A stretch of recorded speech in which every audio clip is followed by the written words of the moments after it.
নমস্কার, কথাকুঞ্জ থেকে বলছি। দাও সেই তপবন পুণ্যচ্ছায়া রাশি, দাও সেই তপবন পুণ্যচ্ছায়া রাশি, গ্লানিহীন দিনগুলি। দাও সেই তপবন পুণ্যচ্ছায়া রাশি, গ্লানিহীন দিনগুলি। সেই সন্ধ্যা স্নান, সেই গোচারণ, সেই শান্ত সামগান।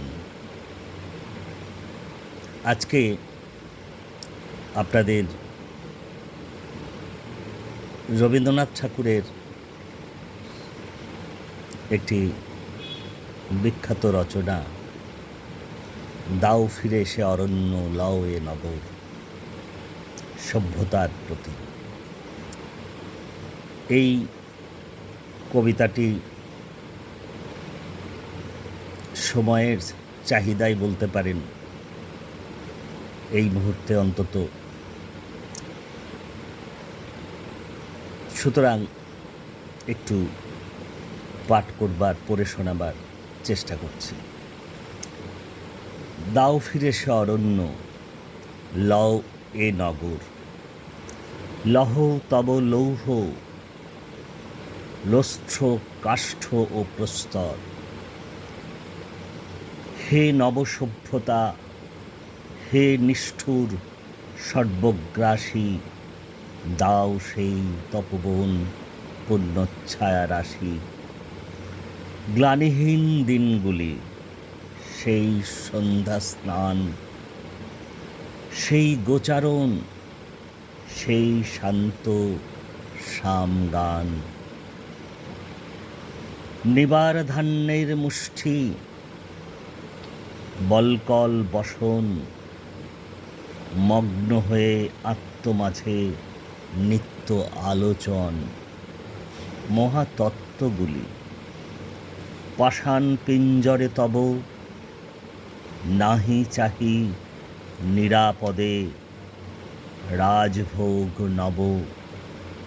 চাই স্বাধীনতা, চাই পক্ষের বিস্তার, চাই স্বাধীনতা, চাই পক্ষের বিস্তার।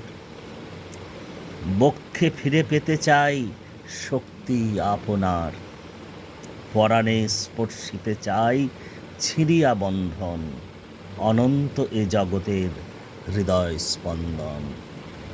পরাণে স্পর্শিতে চাই ছিঁড়িয়া বন্ধন, অনন্ত এ জগতের হৃদয় স্পন্দন। আহা, তুলনারহিত এ লেখা, এ চিরকালীন রচনা।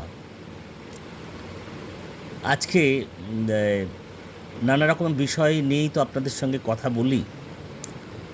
হঠাৎ মনে হলো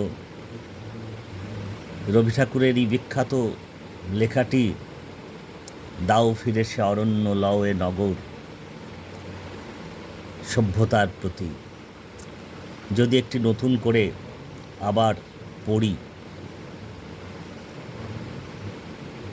যাই হোক, আজকে খুবই ছোট্ট একটি পর্ব করলাম।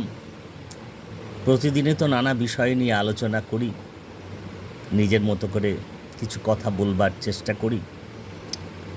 তো আজকে রবি ঠাকুরের একটি কবিতা, বিখ্যাত কবিতা, একটু পড়ে শোনাবার চেষ্টা করলাম। আপনারা সকলে নিয়মিত কথাকুঞ্জ দেখছেন, শুনছেন, মন দিয়ে শুনছেন, অন্তত যারা নিয়মিত শোনেন, মূল্যবান মতামত দিচ্ছেন। আপনাদের সকলকে অনেক ধন্যবাদ, শ্রদ্ধা, ভালোবাসা।